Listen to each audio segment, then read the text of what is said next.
You're listening to Civic Media. You can tune into any of our live shows on any radio station across the state with the Civic Media app. Find us in your phone's app store and listen anytime, anywhere. Good morning. Welcome to Matt and Air on Air. Jane, Matt and Air, Greg Bach, coming to you live from the Civic Media World headquarters here overlooking State Street in downtown Madison. We got Calvin Butenoff back in Racine at Radio Park, manning the board. Dom is also here in Madison, making sure we don't break anything. They're either the board lords or the board's lord. No, it's the board lords. It's the board lords. Darn it. Yeah. Dom, you're now a board lord, too. Yeah. Yes, you can always join us at 855-752-4842 or leave a comment if you're watching on the live stream on Facebook, YouTube, and what used to be Twitter. Coming up in about 15 minutes, the wake boat controversy continues in Wisconsin. It is a big thing. I didn't know it was a thing, and then it became a thing, and now it's a bigger thing. It is a bigger thing. So I would love to hear your opinion on this. If you live on a lake, I know a lot of folks do. Would you say that this thing is causing waves? I would. Thank you. Make him happy. Do we have a rim shot or something? I made Dom put his hand on his face. Make Greg feel good? Nope. Over that? Yeah! Thank you. Appreciate that. I'm here all week. I'm just actually here today. Don't miss it. Wakeboating, rather. We'll kick that around in about 15 minutes. I would love to hear your opinion on this. A lot of people hate them. A lot of people do not like the wake boats, so we'll kick that around. After 10:30, we're going to talk sports with probably one of the hardest working sports reporters in the country, Mike Clemens, he lives on the road. He's on the road all the time. I was going to say, I don't think I've ever called him when he's, and he says the following words. Hey, Greg, I'm at home. No, never. He's never at home. He's always in his car. He's always in his car. So we're going to be talking to Mike. He's up at the Packers training camp, which is going on this week. So Mike will be joining us after 10:30, and then we'll wrap up the show as we always do with This Shouldn't Be a Thing. Today it is the underwear edition, so stick around for that. Did want to talk about Medicaid fraud. It's a big concern. All these people, ripping off Medicaid so the people who deserve it can't get it. Yeah, we found a big fraud case. What's their name? I'll go to their house and knock on their door. Miami duo. Sentenced in $20 million healthcare fraud scheme. $6 million in assets have been seized. A Miami couple sentenced in a sweeping healthcare fraud and money laundering case involving, and we've heard this before, fake medical claims, illegal kickbacks, some luxury buys. Well, you know. Everyone needs a third boat. You want to buy a boat, a nice villa somewhere. The U.S. Department of Justice said federal agents have now recovered more than $6 million in forfeited assets from this couple. One sentenced to 9 years in prison for conspiracy to commit healthcare fraud. Her ex-husband, they didn't make it through this. Those crazy kids. What a shame they couldn't survive. Her ex-husband got a 3-year sentence for conspiracy to commit money laundering. She was a registered nurse. Yeah, I mean, I have to imagine that to perpetrate a fraud on this level, you can't just wake up one day. Me as Greg Bach, who has nothing to do with the medical industry. And don't know the systems. Don't know the system, don't know any people, nothing. Is it impossible for me to do it? No, but I would have to find people in the industry. And yeah, if you are a nurse or a doctor, you already have an in. You have the ability to access and understand. Because one of the biggest thing about Medicaid fraud is the coding. Yes. The medical coding that's involved in getting the payment from Medicaid is, you know how to do that. That's half the battle, in my opinion. I have to imagine, like I said, I don't know anything about medical coding. I certainly don't know anything about Medicaid fraud. I've never done it. But we always hear this narrative, Jane, about all these people, Jane. All these lazy people. They just don't want to work, Greg. On their butts, not working. Yeah. Playing video games. They watch 6.1 hours of television. Which, in case you missed it last week, somebody picked that out of the sky some Republican said RFK Jr. Oh, it was Bob Jr. Yeah, I mean, people who are not working on Medicaid are watching 6.1 hours of television. Where they got that number from, I would love to know. And it always bears repeating. That's not to say that individuals aren't finding ways to game the system. Absolutely. But when we look at massive amounts of fraud, when we look at massive amounts of money, this is not, this is not me at home in my basement clicking a button saying, there we go, get more Medicaid. For one thing, that's people. Okay, this is where we need to talk about the narrative of Medicaid in the first place. People do not get a Medicaid check. Right. You are not getting money from... We're not sending checks to individuals. That's not how Medicaid works. So what they're saying is lazy people on Medicaid. Well, oh my gosh, they're going to the doctor so much on this is not like unemployment insurance where, yes, you could probably game the system on that and you're going to get money directly deposited in your account. But these are people who have medical coverage. And the monies, the physical money, what we're talking about here, it's through the businesses. They're the ones, and they're the ones doing it at tens of millions, if not billions of dollars. Big numbers. This nurse was also the owner of ProMed Healthcare, came up with a scheme that filed over $20 million in fraudulent insurance claims from 2019 to 2023. The clinic falsely billed for all kinds of things: braces, therapy sessions, mental health services, many of which were never provided. Investigators, when they started looking into the medical records, they were filled with typos, identical patient quotes, copied across dozens of files to come up with these fictitious patients and these fictitious treatments. You have to build a network. It's not just pressing a button. It sounds like it's a job. I'm gonna. Right. Really, it does though. It's I mean, and let's use the reference also of now Senator, former governor of Florida, Rick Scott, who was the CEO of Columbia HCA and stepped down because he was involved in a multi-billion with a B dollar Medicaid fraud where they had to pay the government back $1.7 billion. Billion. And the activity included inflating diagnoses, offering kickback to doctors who offered referrals, and filing, wait for it, false cost reports. No. That's how you do it. And again, when they want to paint, whenever those who want to cut Medicaid want to paint the picture, they always do it with the brush of lazy American, taking your money, taking away yours. You've earned this. They're takers. You're a maker. When really it's these CEOs and these companies that are doing it. They are the giant perpetrators of it. And a lot of times they walk away. Rick Scott walked away. No, he just sign a check, and he had to step down. Oh boy, that's called justice. The head of the Florida Democratic Party says Rick Scott is saying Democrats are committing Medicare robbery, when in fact he is the ultimate Medicare thief. Mm-hmm. He lost the right to accuse Democrats of raiding Medicare when he oversaw the largest Medicare fraud in the country's history. Mm-hmm. That's not a lie.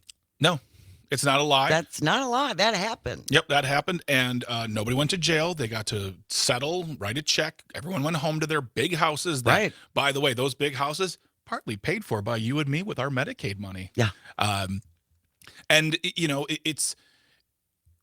I believe. I mean, I would like to say we're talking about this because you, the listener, don't ever give into the narratives that they try to make, where they try to pit you against Americans. When we talk about able-bodied Americans, they love to say able-bodied people on Medicaid. Well, if you do literally half a Google search, able-bodied people on Medicaid usually means these are people who have jobs. I think about 67% of able-bodied people on Medicaid under the age of 65 are working. Yes. They have a part-time or a full-time job.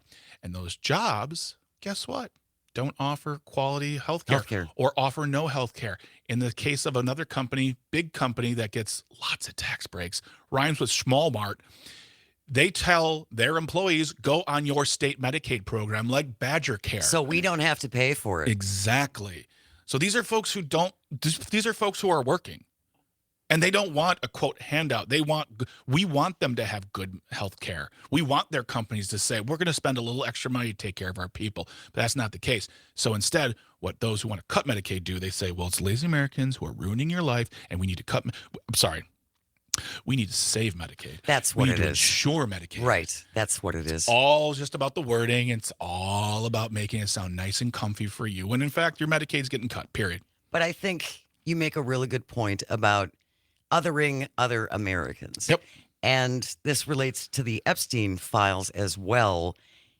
I would imagine that most of us agree, no matter where you are in the political spectrum, that the rich and powerful should be held to the same standards as the rest of us. Yeah, absolutely. Yes. Instead of getting their own entirely different justice system, which is kind of what it feels like. Absolutely, because they have now live in a society where not only do companies have the monetary funds to pay off a settlement, they work it into the agreement that they don't ever have to even take responsibility or admit any wrongdoing, which is amazing. No jail time, and this all. I mean, this goes far back before it, but really the thing for me that opened my eyes was the economic collapse of 2008, where only one person out of hundreds of bad actors, and he was some low-level nobody essentially, went to jail. Yeah, he didn't orchestrate this.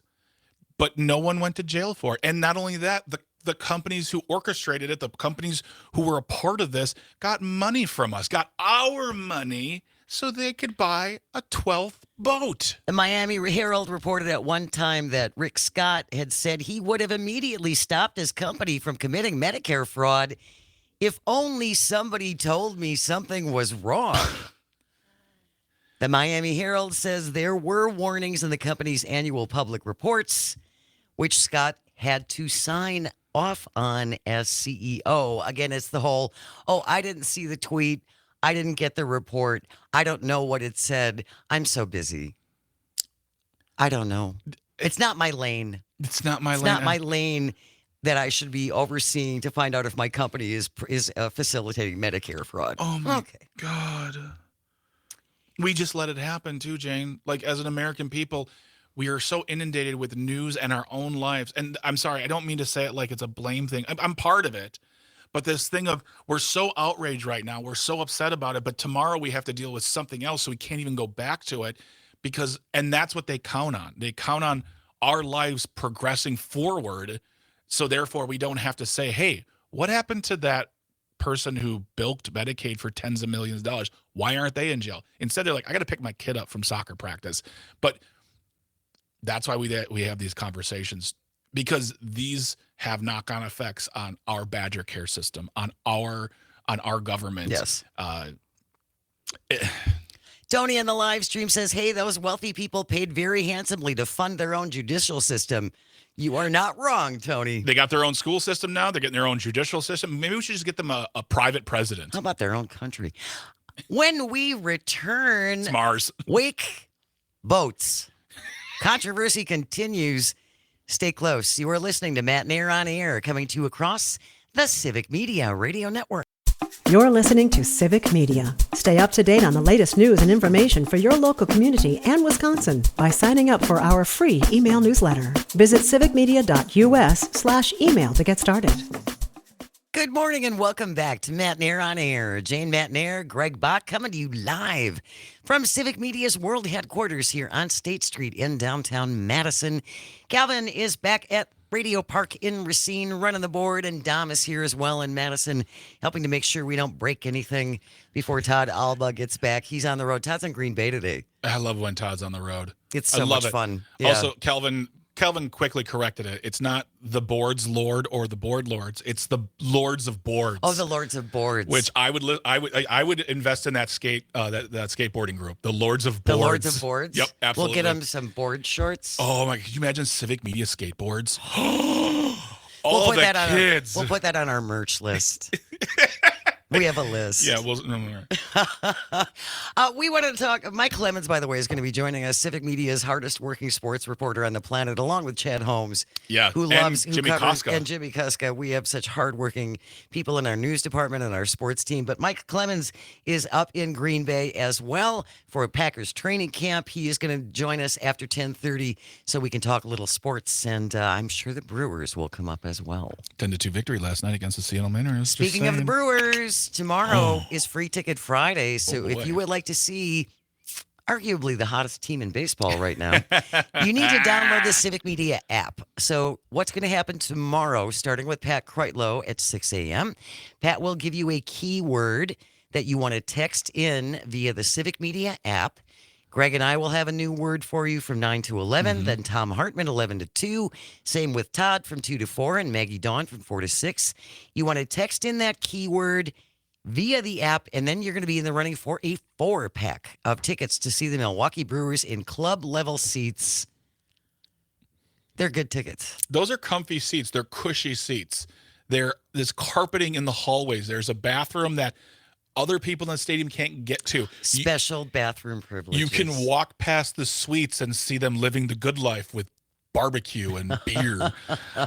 Just so I wanted to make it also, this is, if you win, not only is it all those things, if you like this kind of competition, it's the July 30th game against the Chicago Cubs, who are now in second place. Oh, that's a good. That's Take gonna that be a north hot side. game. Yeah, so July the 30th, that will be the game you get tickets for. They're non-transferable. You have to be able to go, but keep it locked here tomorrow for Free Ticket Friday. Yep, and get that Civic Media app. Yeah, make sure you download the app. It is absolutely free. Not going to have a lot of time to spend on this, but this is from Paul Smith in the Milwaukee Journal-Sentinel. Wisconsin residents renew petition to DNR on decontamination for wake boats. We talked about this about a month ago. Yes. And not everyone likes these wake boats that produce these great big waves, so you can get pulled behind them and be in inner tubes and stuff like that, I assume. But it causes problems with shoreline erosion. Yes. That is one of the concerns. The other concern, we've all heard about the zebra mussels. Mm-hmm. And now there's concern because a lot of folks with these wake boats will take them to different lakes. Yes. And now they're worried about the possible transport of invasive species from lake to lake. Well, I see billboards all over the state, especially when you head west of I-94, and then if you go up north, billboards specifically saying clean off your boat before you take it somewhere else. Make sure it is whistly clean, because the transfer of those invasive species can have detrimental effects on the water, effects. and also just on the environment to begin with. So I don't have that problem, Jane, as I am not boat rich. Okay. I am boat adjacent in many situations. We are both boat adjacent. But yeah, this is a very important thing, and it's an important topic, and I feel like it deserves more attention. Well, again, if you live on a lake, or if this has affected you, and I know there's a lot of discussion about it, you can always join us and give us your opinion at 855-752-4842. That's 855-75-CIVIC.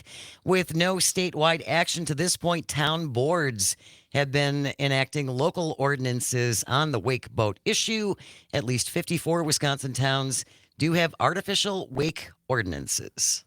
And again, because of shoreline erosion, and it can be problematic, especially for smaller lakes, I think, where there's not a lot of motorized activity. Yeah, absolutely. I mean, it's just not.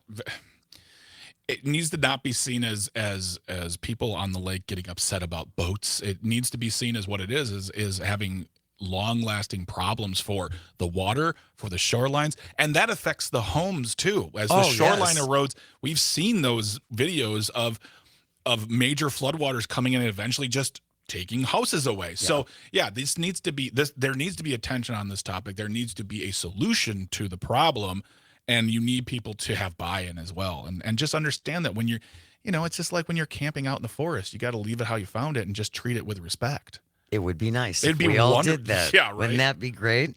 As it stands, boats that are moved right now from lake to lake without being completely drained are violating state laws. Kicked in 2008 to prevent the transfer of invasive species.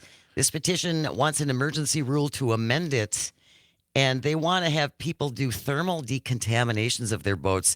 That, I don't know, if that's between 35 and 50 grand. What? To thermally decontaminate your boat?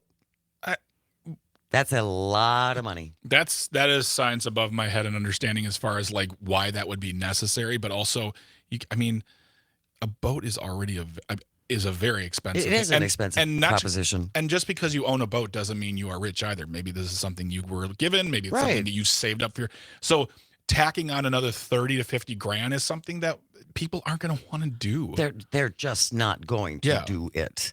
Hopefully there will be a different alternate solution. Yes. Jenny on the live stream also says, one of my goals in life is to make friends with folks who own a boat because I'm not rich or crazy enough to own one. That's why you need to be boat adjacent, Jenny. It's the way to go. News is coming up next. Stay with us. You are listening to Matt Nair on Air, coming to you across the Civic Media Radio Network. Good morning and welcome back to Matt Nair on Air. Jane Matt Nair, Greg Bach, coming to you live from Civic Media's world headquarters here on State Street in downtown Madison. We have Sweet Cal B back in Racine manning the board at Radio Park, and Dom is also here in Madison to make sure we don't break things before Todd gets back next week. Todd is in Green Bay today. That clip you heard was our very own Mike Clemens, Civic Media's sports reporter who is on the road. He is in Green Bay for training camp, which is underway, and we're trying to connect with him right now. You can always join us if you want to talk some sports balls. 855-752-4842. That's 855-75-CIVIC. Going to talk a little sports. Absolutely. I believe Mike is calling through right now, so we're just waiting for him to be put through the line. And one of the things we will be talking to him about will be the Red Hot Brewers, and also the fact that every year it's always the same. It's, for me personally, football's done, and then all of a sudden football is here. It really doesn't seem to go away for very long, does it? No, it doesn't. That's also the same with like basketball. Basketball's finished, and then boom. And speaking of boom, we have Mr. Mike Clemens on the line right now. Mike, how are you doing, sir? Okay, I'm watching players ride the kids' bikes into practice, and then they start off practice inside the Hudson Center. Then they run their secret plays, like the Statue of Liberty and the flea flicker and that kind of thing. And then they'll be out in practice for about the next hour and a half, 2 hours on the Ray Nitschke practice field. There is really a lot of excitement, even though this has been going on for decades and decades and decades with the players riding the kids' bikes. It's still a huge thing. Yeah, I get some people, and I understand this, when they say, where are you going? I go, I've got to go to Green Bay now. I'll be there till Labor Day, training camp. They go, oh, my God, football? I'm just getting into summer. I go, I know. But, training camp used to be like 6 weeks long with two-a-days and things like that. But when you have this long season, it takes that long to get these guys in shape, to evaluate who's going to make the team.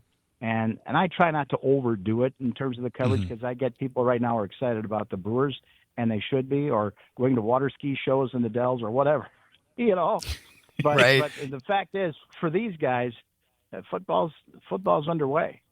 Absolutely. And it's sort of like school too, where you're like, the kids are out of school. It's back to school already. My God, it's just July. Well, and it almost sounds like you have to ease them back into learning, right?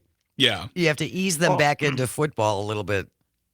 Yeah. And, they have these collective bargaining agreement where they're trying to protect players and extend their careers so they can make more of those NFL checks. And so, they don't put on the pads until after 4 days. And I was just talking to LaFleur about this. I said, what do you try and get done in these 4 days with just helmets and shorts and no pads? And he says, I want to train these guys, particularly the new ones, on how practice is going to be for the rest of the year, so that when they do it like an 11-on-11 scrimmage, when they're like playing football, first of all, this is the first opportunity now as a coach. You can let these guys go 100% at full speed. But secondly, you don't end up on the ground. You don't touch the quarterback. And so you have to sort of teach those habits. So you have good, clean practices, and then you put on the pads next week, and you follow the same thing. Don't kill my quarterback. Don't put my running back on the ground. But wrap up, right? So you get into a good practice that way, and it's a good dress rehearsal for the padded practices next week. And in non-practice news, though, the Packers have unveiled a new locker room at the stadium. You know, Greg, I can't think of a better term because I'm an old guy. It's very Tron. It's very Tron. Yeah, there was a show in the '80s called Tron or something. I remember. Bike thing. Oh, yeah. You know. It was a movie. It was a movie starring Bruce Boxleitner and Jeff Bridges. Yes, absolutely, love it. I love that movie. So we go from like this old wood, a heritage kind of feel to, the deck of the Starship Enterprise or something. I mean, and here's the funny thing. A guy about a month ago tipped me off when I was up here at a meeting. I said, "So what's it going to look like?" And he says, "Oh, Mike," he says, "it's amazing. It's got LED lighting. It's got, for the electronics. If you're in your locker room, you can charge your phone. You can, your other electronic devices and blah blah blah." And so I told that to the PR guy in the Brewers clubhouse, and he looked around and said, "Oh, you mean like we did a year ago?" Which is exactly the truth. The Brewers did the same thing, but at the end of the day, it's much brighter lighting, which what helps us out on the TV side, right? Yeah, sure. Sure. Yeah. Well, and that's the thing, Mike. Is I am not. Go on. This. You know what? The other guys that have this stuff, like Giannis and those guys, in the Bucks locker room. So it's and cushioned seats, little things like that just make it easier on sore legs, sore ankles after a game, after a long practice. Well, that was the thing I was going to add. That makes sense. I mean, to maximize comfort and just whatever, make it feel more homey. But I was going to ask, because I'm not a football expert, I am not a locker room expert, but I was wondering, all of these improvements, as you said in the notes, it was $21 million to do this. How much of this new locker room is going to guarantee victories? That's what I would like to know. Well, LaFleur said that, hey, sexy new locker room, but guess what? It doesn't change what you have to do in order to get there. Okay, exactly. It's not going to be It's not going to be sexy in the practice field tomorrow. I guarantee it. So enjoy your comforts in here, but I'm still going to be, the same demanding guy on what you do on the field. So don't let this stuff. Don't get comfortable with this. Okay. Yeah. Because what you're asked to do is going to be uncomfortable. It's going to be painful. You're going to break some sweat, but that's what you're here for. He just doesn't seem, and I know the head coach, he doesn't seem mean enough. I got news for you, Jane. Matt LaFleur has grown into the role of alpha male here. Has he? Yeah. And part of it, this is not his first or second year, and he's learning from Aaron Rodgers. This is his 7th year, and he's on the clock now. And oh, by the way, the guy who hired him retires tomorrow. And wow. There's a new sheriff in town. Now, Ed Policy has been with this company now, this team, for 12 years, and he's been there through all the kinds of ups and downs and stuff. Post the Super Bowl win, when Aaron Rodgers led the team to Super Bowl 45. But Ed Policy, it's going to be his ship now, starting next week. And when we asked him, at Civic Media, we got into a little circle of some interviews to meet the new guy who's been here all along through the building of Titletown. And you ask him, hey, by the way, Brian Gutekunst, the GM, and Matt LaFleur are both on 2-year contracts. So, this is about the time you start talking about extension. He says, yeah, we'll revisit that at the end of the season. Don't worry about that. Let me do my job. Let me do my job. No, Greg, it's more of a, we'll see how this season goes before we go. Yeah, exactly. He said, you never let a coach go with just 1 year left on their extension, because you make them a lame duck. Okay? Yeah, but that makes sense. Essentially, what's best for the organization, what's best for the team, let's see how these guys perform this year, and then we'll talk about whether or not we're going to renew them for the next 4 or 5 years. If you're just joining us, Mike Clemens is our guest. He is one of Civic Media's many sports reporters you essentially live in your car. I give you a lot of credit for all the coverage that you do, Mike, because you are on the road a lot. And you're in Green Bay now until Labor Day, so you're going to be staying with training camp. But there are other things of import as well. Well, I was just going to, before we move on to my love, one of the things too is you discussed was what do the Packers need right now that will get them to where, It seems like the team is in order. They seem like they've got their vibing. Matt LaFleur, as you said, is in 7th year. Jordan Love isn't the rookie new guy. So what do they still need to get to move that team forward to playoffs, to possibly the Super Bowl? They brought in Josh Jacobs at running back from the Raiders last year, and he was just tremendous, and also has become a leader. And after they lost to the Eagles, says, you know what, we need a number one receiver. Now, even though they took Matthew Golden as their first-round pick, to me, Greg, the biggest thing that has to happen for this team, offense, defense, and special teams, is the fact that Jordan Love's got to hook up with Jaden Reed, Dontavian Wicks, and Romeo Doubs. Those three receivers going into the third year, that's where the production needs to come from. That's where the connection needs to come from if these guys want to get to the next step and closer to a Super Bowl. All right. I will keep this is an exciting team. Like, now that the Aaron Rodgers years, that's been shaken off, you've got this great, vibrant team, new leadership in the front office. It's going to be a very exciting season, and it's just kicking off. Yep. Football, for better or for worse, folks, is back. So it is back. Let's move to the Brewers. I mean, hottest team in baseball, baby. I mean, Mike, I was having conversations with some of our other sports guys here, and we were just sort of saying, well, I mean, and granted, the season's halfway through and anything's up for grabs, but I didn't expect to see the Brewers with the best record in baseball and sweeping the Dodgers twice in 2 weeks. I mean, what are your thoughts on that? It starts with the GM, Matt Arnold, and his scouting department, and where do they keep on finding these 23, 24-year-old pitchers? I mean, Mike, starting with the Miz, Jacob Mizorowski at 103 miles an hour. And then some of the development they've had with some of the pitchers that they've had there. So that's made the big difference. The other thing is the way Murphy is coaching them, and in terms of, like, don't strike out. Just do anything you can to get on base. Wear out their pitchers. When you get on base, you've got younger guys that are still speedy and can steal bases. And when I was going to the Dodgers clubhouse every night that they had that series where they got swept, by the World Series team, and Dave Roberts, the Dodgers manager, told me, he says, Murphy's doing it right. He's got that young club. They're stealing bases. They're tough to strike out. They're not making mistakes, and they're a tough team to beat right now. But the other thing is Pat Murphy. I mean, there's definitely this huge void in the press box, in the clubhouse, with Euchre no longer there. With no Euchre. Keep it light and make jokes. By nature, and not by his trying, just by who he is, Pat Murphy is filling that void. So now you see the elder statements, the funny guy, but also the guy holding you accountable is no longer the announcer, it's the manager. And if anything, maybe it's made that bond with these players and Murphy even closer, and he's the one who determines if you get in the game tomorrow or not. So interesting. Murphy is so he's so funny. And Jane, if you walked into the clubhouse, so I could take you to a game, he'd say, "Hi, Jane, nice to see you. What's with the shoes?" At first you'd like, "What is this jerk?" Right? But then you realize when you see him initiate new reporters, new people in, that's the way he works. Now that means you're in the club. You're part of it, because the next new person comes in, you laugh along with him. That's how clever this guy is.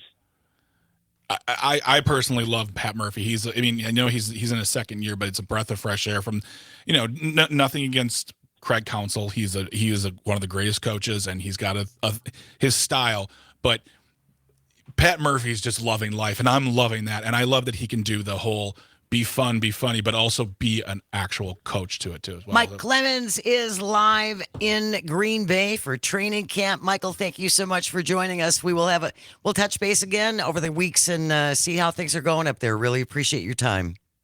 Thank you, Jane. Thank you, Greg. Take care. See you later. Stay close. This Shouldn't Be a Thing is on the way, underwear edition. You're listening to Matt Nair on Air on the Civic Media Radio Network. You're listening to Civic Media. Find the latest news, information, and archives of all your favorite shows on the Civic Media website, civicmedia.us. Good morning and welcome back to Matt Nair on Air. Jane Matt Nair and Greg Bach Coming to you live from Civic Media's world headquarters here, high above State Street in downtown Madison. We got Dom with us here in Madison, Calvin back at Radio Park in Racine, and you can always join us as well at 855-752-4842. Leave a comment if you're watching on the live stream on Facebook, YouTube, and what used to be Twitter. Very quickly, breaking news as we come back on the air this morning. TMZ is reporting that wrestling legend Hulk Hogan has passed away at the age of 71. Reports coming in that medics were dispatched to his home in Clearwater, Florida early today. Operators stating it was regarding a cardiac arrest. There aren't a lot of details available at this time, but our thoughts and prayers for the family of Hulk Hogan, who has now died, apparently, reportedly, at the age of 71. A Daily Beast picked it up. That is the only place I saw it. There were a break. couple other radio stations that are breaking the news as well, and as we know more, I'm sure it will be talked about as far as his life and times, and probably the most influential wrestler of the modern And game. how he changed. Yeah, absolutely. Right? Changed wrestling. Hulk Hogan gone at the age of 71. Coming up tomorrow, it is Friday. That means it's Free Ticket Friday. So if you don't have the Civic Media app yet, go to wherever you get your apps, download the Civic Media app. It's absolutely free. And then tomorrow, starting at 6 o'clock with Pat Kreitlow, he will have a keyword for you to text in using the app. Same with us between 9 and 11. Tom Hartman, 11 to 2. Todd Alba, 2 to 4. And then Maggie Dawn from 4 to 6. Each of us will have a keyword for you to text in. And then you're in the running for a 4-pack of club-level seats for the July 30th game when the Brewers host the Cubs. That's right. You know, get comfy in second place, Chicago. That's what I'm saying right now. That's where you're going to stay. Yep. That's where so yes, download the Civic Media app for Free Ticket Fridays. That is coming up tomorrow. Also, Dan Schaefer will be recombobulating with us for a large portion of the show. Right now, though, it's getting late, Calvin. 10:55. That means it's time for This Shouldn't Be a Thing. If you have a thing you think should not be, send it in to Greg and me at janesays at civicmedia.us. Calvin found this one from the Associated Press. Charlotte Graham McClay with the byline. The headline reads, "A cat named Leonardo da Vinci doesn't want your affection. He wants to steal your underwear."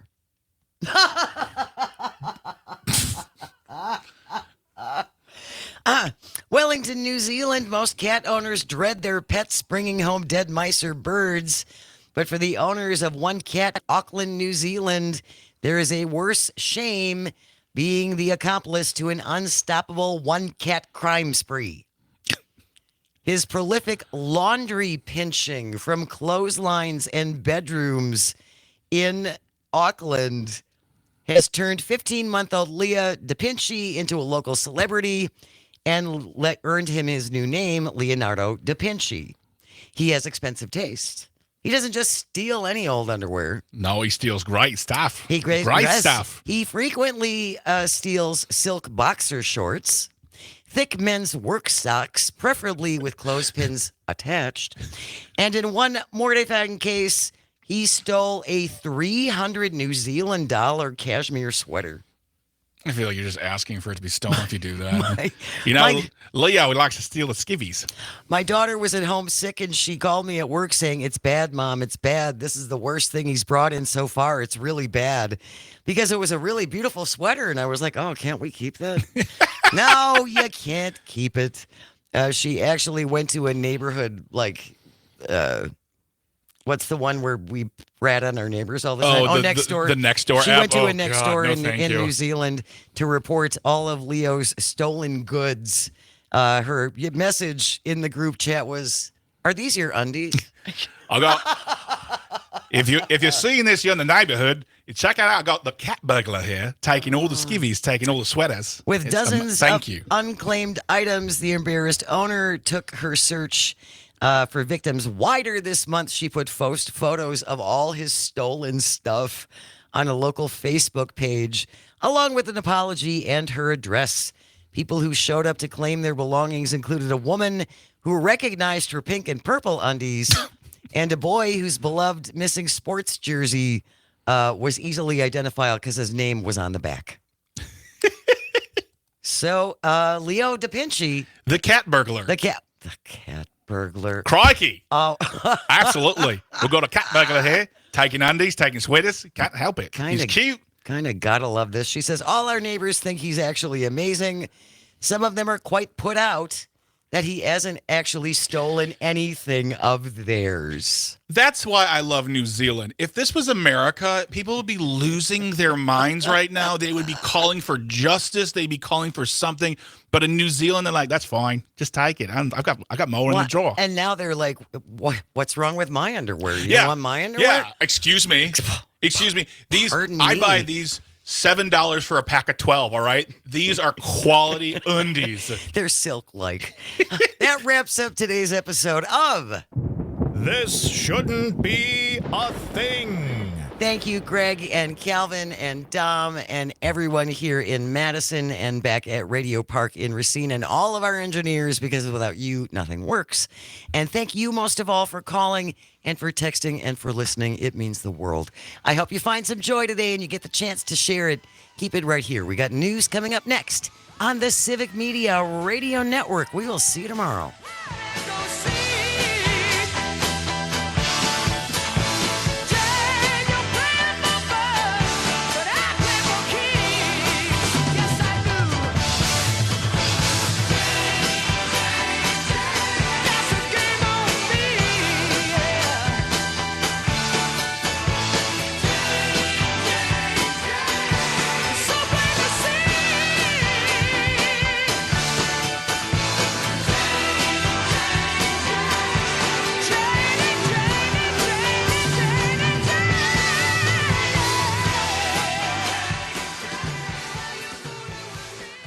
The national news cycle never stops, but it can be hard to find news about your local community. Civic Media is dedicated to providing quality local and state news coverage across Wisconsin. With the Civic Media app, you can get notifications about local stories that matter to you and your community. Find the free Civic Media app in your phone's app store and choose notifications from the menu to tell us what kind of news you want to hear about.